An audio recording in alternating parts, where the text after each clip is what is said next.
Me pareció un filtro entre el cerebro y me pareció un cinismo y una hipocresía la actitud de Macri, que hoy se puso parece que gritando como debe gritar en sus empresas en los directorios, porque les paga el sueldo a sus directorios, no le van a decir nada. Esto es un país, señor Mauricio Macri, esto es un país donde la gente tiene derecho y durante muchos años se ha empoderado con los derechos y va a luchar para no perderlos. Yo le quiero decir también a Mauricio Macri que no sé quién le armó el discurso, pero léalo antes. Yo creo que gritaba porque estaba en desacuerdo con lo que estaba leyendo. No, yo creo que le dijeron, tenés que mostrar firmeza, tenés que ser un líder carismático. Macri tiene un problema con el carisma, digamos, y es... Sí, le debe... Pero la que pedía silencio era Gabriela Michel. No, pero... ¡Silencio! Perdón que te corté, Bernie, perdón, dale.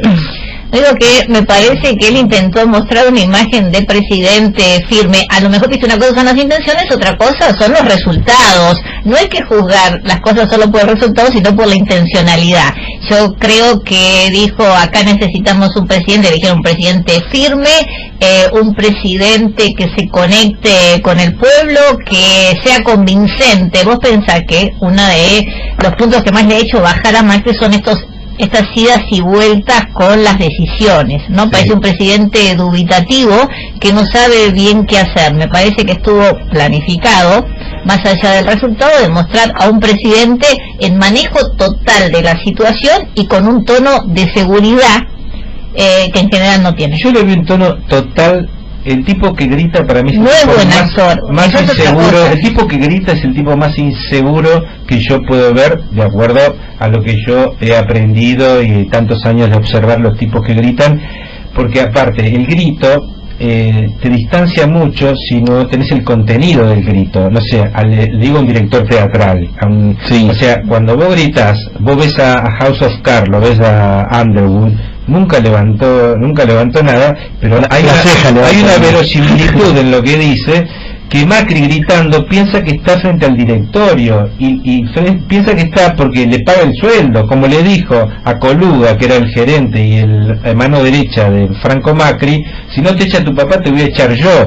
Él es así, los empresarios son así, Bernardo. Nosotros laburamos 20 años en una corporación. Sí, pero Paco Terrajo. Bueno, ahí le sale, me parece, el verdadero Macri, pero yo creo que la intencionalidad era emular a un líder tipo Cristina Fernández de Kirchner, que muchas veces muchas veces ha intentado construirse como la antítesis, y probablemente en esta construcción de la antítesis no le ha resultado a su equipo de asesores. Entonces ahora están como construyendo, por lo menos lo intentaron hoy, otro tipo de líder. Pero si me sumo sí, ahí un segundo a lo que decía Bernarda, habla Cazón, habla Sebastián Cazón, que justamente en el momento en que Macri hace referencia a Baradel y lo chicanea, me recordó mucho a esas chicanas que también en algún momento hacía la expresidenta Cristina Fernández de Kirchner, y en ese momento dije, este no es Macri, o por lo menos no es el Macri que nosotros estamos acostumbrados a ver públicamente. Claro. ¿Querés escucharlo? Cazón, tenés una producción increíble. Me cayó muy mal esa chicaneada, dale.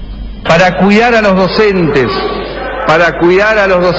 Por favor, silencio. Respeto, por favor. Para cuidar a los docentes, que no creo que Baradel necesite que nadie lo cuide. El cotolengo de Orione, parecía, perdón. Y otra cosita agregando a lo que decía Seba respecto a Baradel, en ese momento Macri comienza a repasar algunos casos que es típico del relato Cambiemos, José, María y Juan, que son inventados. Exactamente, comienza a repasar algunos casos de docentes que se habían esforzado mucho, casos individuales, y respecto a eso después agarra y le tira esa chicana a Baradel y dice, Baradel no necesita que lo cuiden. Recordemos que a Baradel lo amenazaron de muerte a él y a sus hijos por negociar paritarias libres. Hacía 10 minutos más o menos Macri venía hablando de unir a los argentinos, de el diálogo, el consenso, y de golpe lanza una chicana así con una violencia y completamente fuera de contexto que realmente llamó muchísimo la atención. Recordemos, es un dirigente sindical al cual amenazaron a sus hijos por negociar paritarias libremente. Y nadie se le acercó del gobierno para por lo menos solidarizarse, no sé, a los hackers que le hackearon a no sé a quién, a Patricia Bull lo encontraron 2 días, pobrecitos esos hackers, pero no sé, Sebastián, ¿vos querés acotar algo? Sí, no, básicamente eso. Me pareció que el discurso fue bastante similar al del año pasado en algunas cuestiones, básicamente en que fue bastante abstracto, no habló demasiado de medidas concretas o de proyectos que quiera llevar al Congreso de la Nación en los próximos días. Habló de unos decretos en relación a los conflictos de intereses. Lo que sí hizo referencia a Mauricio Macri. ¿Saben cuántos minutos tardó en hacer referencia a la pesada herencia en términos indirectos? ¿Cuánto? Eso me gusta. Nombra 4 minutos. ¿4 minutos tardó? A los 4 minutos Macri dijo menos relato y más verdad. No nombró al kirchnerismo, obviamente, y a partir de eso empezó a hablar de la corrupción. Dijo, por ejemplo, que 1 de cada 3 argentinos eran pobres y que eso es lo que había recibido el gobierno sin asumir el poder adquisitivo que perdió la gente el año pasado. 4 minutos entonces tardó en empezar a hablar sobre la pesada herencia, y los puntos más fuertes que él destacó, por lo menos de su gestión, fue el pago de los fondos buitres, ¿no? Que obviamente tuvo incidencia al Congreso de la Nación, porque el año pasado le había pedido al Congreso que haga ese esfuerzo para poder eliminar lo que era derogar la ley Cerrojo. Sí. Y por otro lado, uno de los puntos más fuertes también, haciendo referencia al kirchnerismo, fue cuando habló de la corrupción, ¿no? En ese momento se paró todo el mundo y lo empezaron a aplaudir, fue uno de los momentos más fuertes. Y cuando cierra el discurso, Mauricio Macri dice, no hay más lugar para el cinismo. Genial. Justamente vos hace un ratito planteabas que había sido un discurso con una cuota alta de cinismo, y él cierra diciendo, no hay más lugar para el cinismo, ya no tenemos más excusas. Y bueno, dice un par de palabras más y después dice Argentina se está poniendo de pie, ¿no? Y en el medio, por ejemplo, habló de la ciencia, dijo que, digamos, ese es el nivel de cinismo mayor, me parece, en medio del discurso. Dijo que van a promover la inversión para la ciencia, para que los investigadores puedan desarrollar e innovar para el país, ¿no? Justamente estamos viendo lo contrario. También lo hizo con la cuestión de género, ¿no? Hace pocos días justamente se había reducido el 4 millones de dólares. Exacto, en un país que tiene, bueno, un país y en un mundo que tiene cada vez más violencia de género por distintas causas y demás, pero que obviamente hay que trabajar mucho en la prevención. Cuando lo escuché fue una de las partes también esto de un discurso que no le pertenece a Macri, estaba claro que era un concepto absolutamente leído, se lo deben haber escrito. Bueno, ¿no? Lo escribió Alejandro Rosich, el preferido del presidente y amigo, y Hernán Iglesias, que es el subsecretario de Estrategia de Comunicación del Gobierno. ¿Quién? Hernán Iglesias Silia. ¿Qué hace él? ¿A qué se dedica? Es el subsecretario de Comunicación Estratégica del Gobierno Nacional, y obviamente tuvo la supervisación del jefe de gabinete. A ver, le llamo a ustedes a hacer un repaso de memoria. Recordemos, la patria contratista arrancó con Macri en la época de la dictadura militar, ¿se acuerdan? Era Pero Macri fue parte de la patria con todos los grandes que se juntaban todos y decían, bueno, en esta ganás vos. Ustedes saben, bueno, no lo saben, yo lo sé, se juntan los 4 o 5 que hacen las caminos, las cosas, y dicen, bueno, esta la ganás vos, esta la gano yo, esta la gano yo, ponen, se hablan entre ellos y dicen, vos pones 100, vos pones 50 y la van ganando.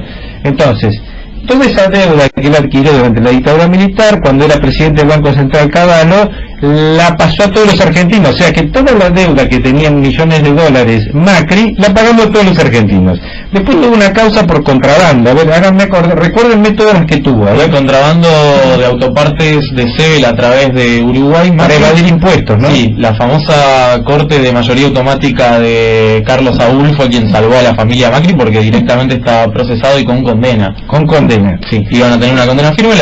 Finalmente la Corte Suprema, con la mayoría automática de Carlos Saúl, termina salvando a los Macri de una condena severa. Después asumió procesado por la pero que además no solo fue eso, si a alguien se lo puede culpar de el parque automotriz argentino, salvo las últimas décadas, se caracterizó siempre por ser bastante viejo y con pocas marcas. Claro. Eso justamente fue todo el proteccionismo de los gobiernos a esta patria contratista, porque la patria contratista consiste básicamente en hacer negocios a partir del Estado, o con el dinero del Estado o con prebendas del Estado. Claro. Si Argentina tuvo autos caros y sigue teniendo, se ha ido nivelando en los últimos tiempos, pero si algo se caracterizaba digamos, para mal, ¿no? Con respecto al resto de los países latinoamericanos, y ni que hablar del mundo, era el precio del automóvil en Argentina con respecto a otros países. Esto lo hicieron por una gran protección, o sea que aquellos, como el presidente, que siempre habla de abrir los mercados y abrirse al mundo, la fortuna de los Macri se hizo justamente de una economía absolutamente cerrada y protegida en esos rubros. Y podemos tener varias causas que tuvo el clan Macri, pero recordemos que él asumió procesado, que legalmente es inconstitucional. Ese juicio van todos ahora a juicio oral, y el juez, que no me acuerdo quién fue, cuando asumió, una vez que asumió, lo desprocesó.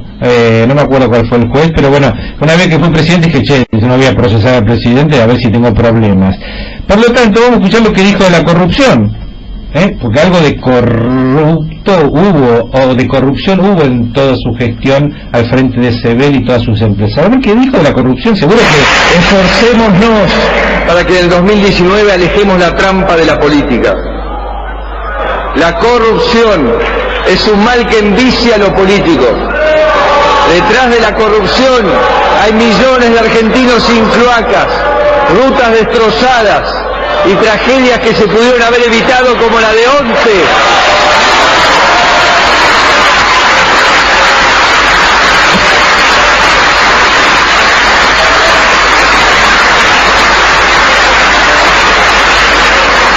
Hoy la obra pública dejó de ser un sinónimo de corrupción.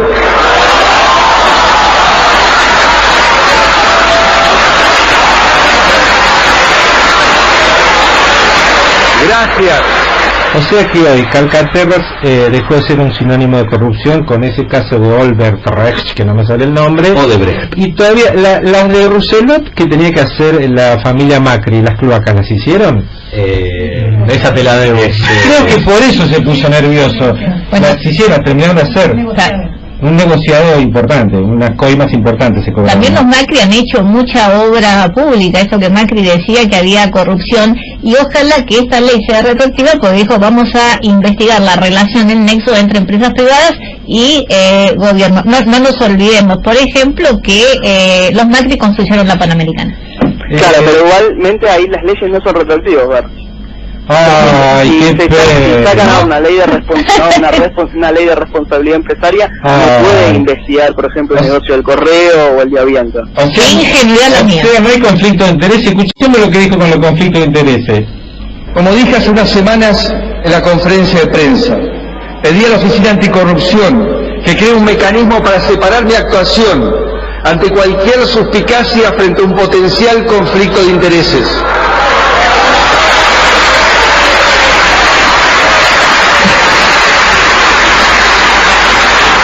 Quiero que todo sea transparente y abierto y que nadie dude las decisiones que toma este presidente. Y mi deber ético es defender el interés público y el patrimonio del Estado.